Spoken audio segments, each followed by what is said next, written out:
जय श्री कृष्ण दोस्तों। इंसान की जिंदगी की हर समस्या का समाधान श्रीमद् भगवत गीता में मिलता है। भगवत गीता ऐसे प्रेरणादायक संदेशों का सागर है जो निराश इंसान को जिंदगी में उम्मीद से भर देता है। मुझे पूरा विश्वास है कि आप इस वीडियो को आखिर तक देखेंगे और इसके शब्दों को शांत मन से सुनने और समझने के बाद न केवल आपके मन को बहुत शांति मिलेगी बल्कि आपके विचारों और जीवन में भी बहुत सकारात्मक बदलाव आएंगे। आप सभी से अनुरोध है कि वीडियो अच्छी लगे तो वीडियो को लाइक और कमेंट करना ना भूलें और चैनल को सब्सक्राइब जरूर करें।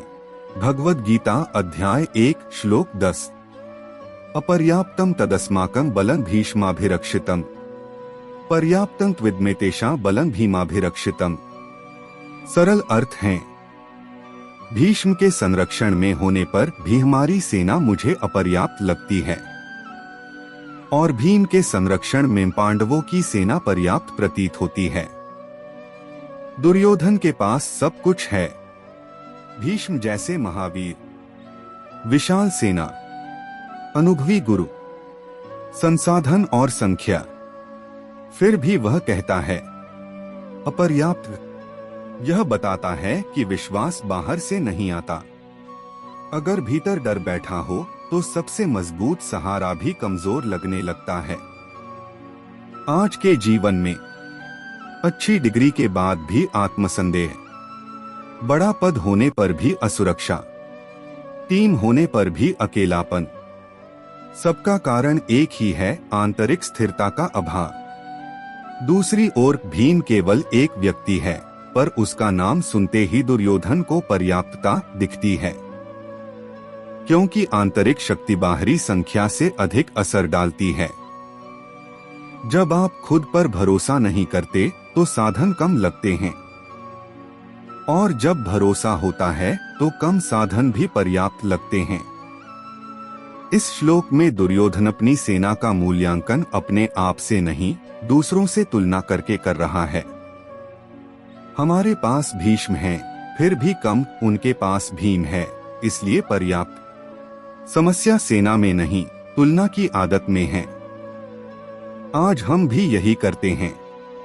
मेरे पास नौकरी है लेकिन उसकी सैलरी ज्यादा है। मेरी तैयारी ठीक है पर वह ज्यादा तेज है। मेरे पास साधन है पर सामने वाला ज्यादा मजबूत है। तुलना का परिणाम, अपने पास जो है उसका मूल्य घट जाता है, सामने वाला बड़ा और भयावह लगने लगता है। तुलना हमेशा अपर्याप्तता पैदा करती है।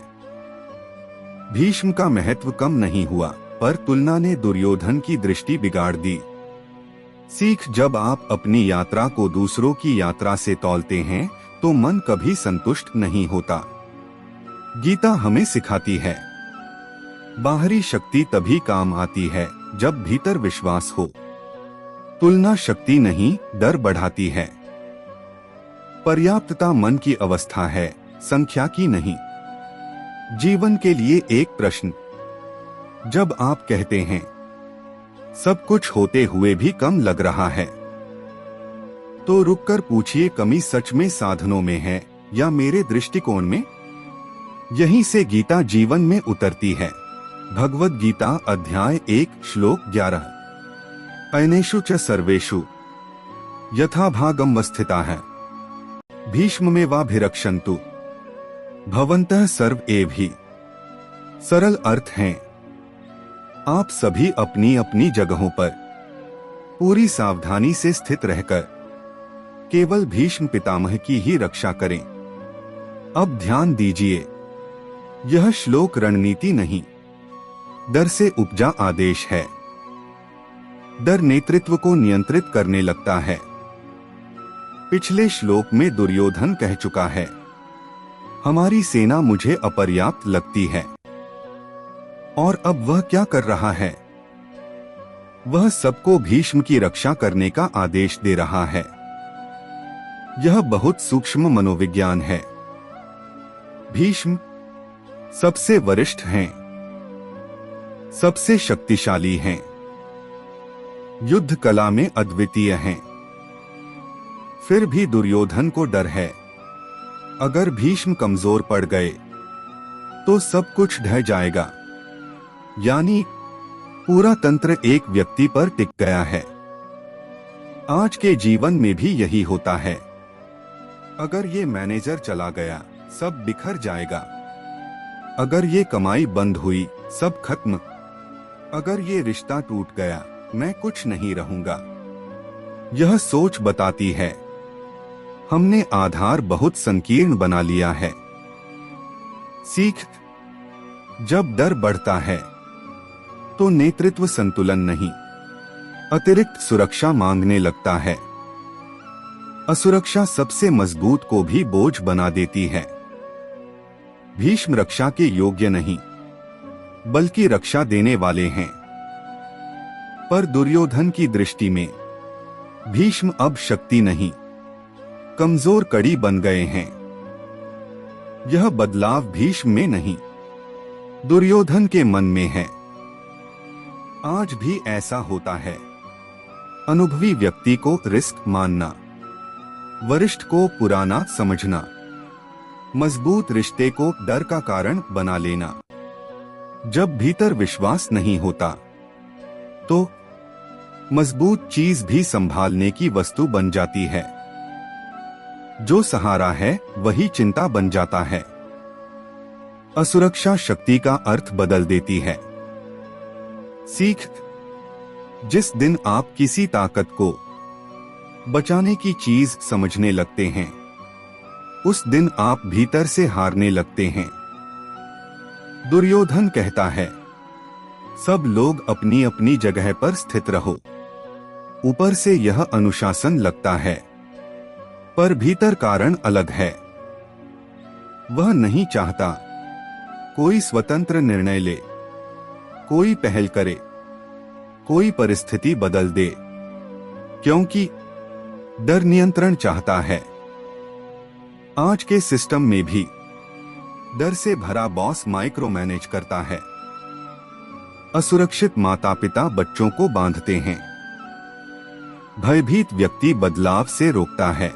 डर स्थिरता नहीं, जड़ता पैदा करता है। सीख, जहां अत्यधिक नियंत्रण है, वहां अक्सर आत्मविश्वास की कमी छिपी होती है।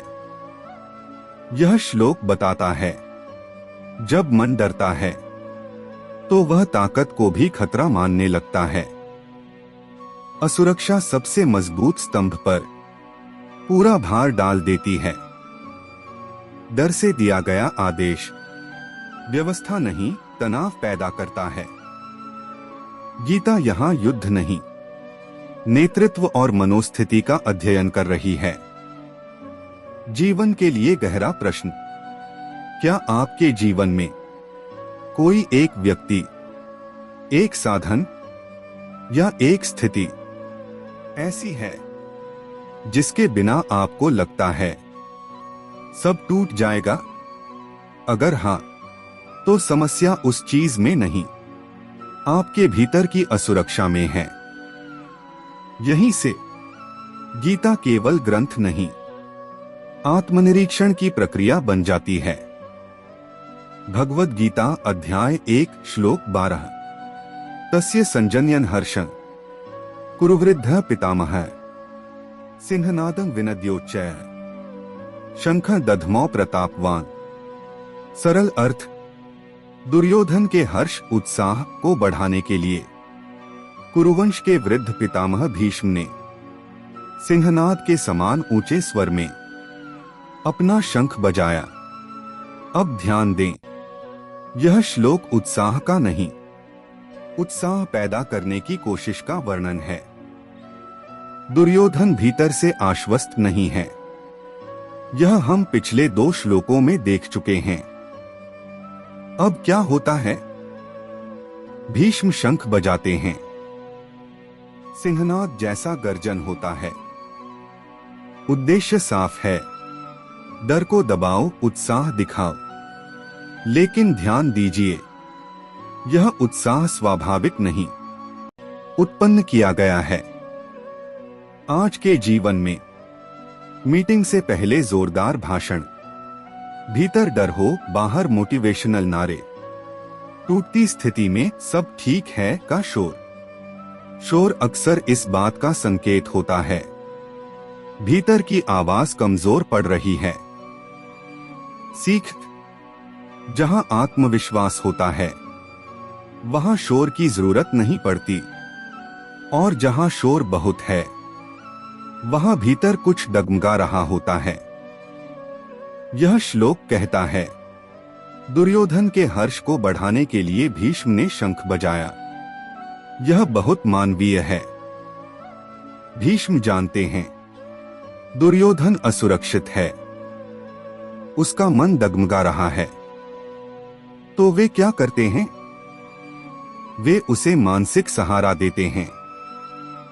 आज भी जीवन में माता पिता बच्चे का मन बढ़ाते हैं, गुरु शिष्य का आत्मबल जगाते हैं, वरिष्ठ कठिन समय में आश्वासन देते हैं। लेकिन यहाँ एक सूक्ष्म बात है। आप सभी से अनुरोध है कि वीडियो अच्छी लगे तो वीडियो को लाइक और कमेंट करना ना भूलें और चैनल को सब्सक्राइब जरूर करें। भीष्म समर्थन दे रहे हैं, दिशा नहीं बदल रहे। वे उत्साह बढ़ा रहे हैं, पर यह नहीं पूछ रहे जिस राह पर जा रहे हो वह सही है या नहीं। सीख, केवल हौसला देना पर्याप्त नहीं, कभी कभी दिशा बदलना जरूरी होता है। श्लोक में शब्द है, सिंहनाद, सिंह की गर्जना। सिंह की गर्जना का अर्थ भय पैदा करना, प्रभुत्व दिखाना, सामने वाले को दबाना। पर याद रखिए, सिंह तब ज्यादा गरजता है जब उसे अपनी उपस्थिति जतानी होती है। आज के संदर्भ में अत्यधिक अधिकार जताने वाला व्यक्ति, बार बार अपनी ताकत गिनाने वाला नेता, हर बात में मैं दिखाने वाला इंसान, अक्सर यह संकेत होता है भीतर कहीं अस्थिरता है। सीख, सच्ची शक्ति चुप होती है, उसे सिंहनाद की आवश्यकता नहीं होती। यह केवल युद्ध नहीं, मानसिक गिरावट का क्रम है। यह श्लोक सिखाता है, उत्साह अगर बाहर से लाना पड़े तो भीतर कुछ कमी है। शोर डर को दबा सकता है, मिटा नहीं सकता। वरिष्ठ जब केवल समर्थन देते हैं पर सत्य नहीं कहते तो समस्या टलती है, सुलझती नहीं। गीता यहां यह दिखा रही है अधर्म का पक्ष भीतर से कैसे कमजोर होता है, भले ही बाहर से शक्तिशाली दिखे।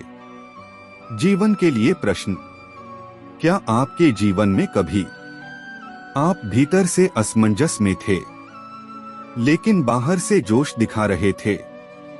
किसी ने आपको सिर्फ हौसला दिया पर सही गलत पर चुप रहा? अगर हां, तो समझिए यह श्लोक केवल महाभारत का नहीं, आपके मन का दर्पण है। भगवद गीता अध्याय 1 श्लोक 13, ततः शंखाश्च भैर्यश्च पन्वानक गोमुखा है सहसैवाभ्यहन्यन्त स शब्दस्तुमुलोभवत। सरल अर्थ, इसके बाद शंख, नगाड़े, ढोल, मृदंग और गोमुख एक साथ बस उठे और वहां भयानक कोलाहलपूर्ण शब्द फैल गया। अब ध्यान दें, यह श्लोक शक्ति का नहीं, अव्यवस्थित शोर का वर्णन है। एक शंख बजा, उद्देश्य था हौसला बढ़ाना। अब क्या हुआ? एक शंख के बाद कई वाद्य एक साथ बज उठे और परिणाम तुमुल शब्द, बेतहाशा शोर। यह स्वाभाविक क्रम है। डर संक्रामक होता है। एक व्यक्ति का असंतुलन धीरे धीरे पूरे समूह में फैल जाता है। आज के जीवन में ऑफिस में एक व्यक्ति की घबराहट, परिवार में एक की बेचैनी, टीम में एक की असुरक्षा, थोड़ी देर में पूरा वातावरण भारी हो जाता है। सीख, जहां शांति होनी चाहिए, अगर वहां शोर है तो समझिए कहीं न कहीं डर फैल रहा है। यहां एक बात स्पष्ट है, शोर सहसा हुआ, बिना तालमेल, बिना क्रम, यह अनुशासन नहीं, आत्मरक्षा की प्रतिक्रिया है।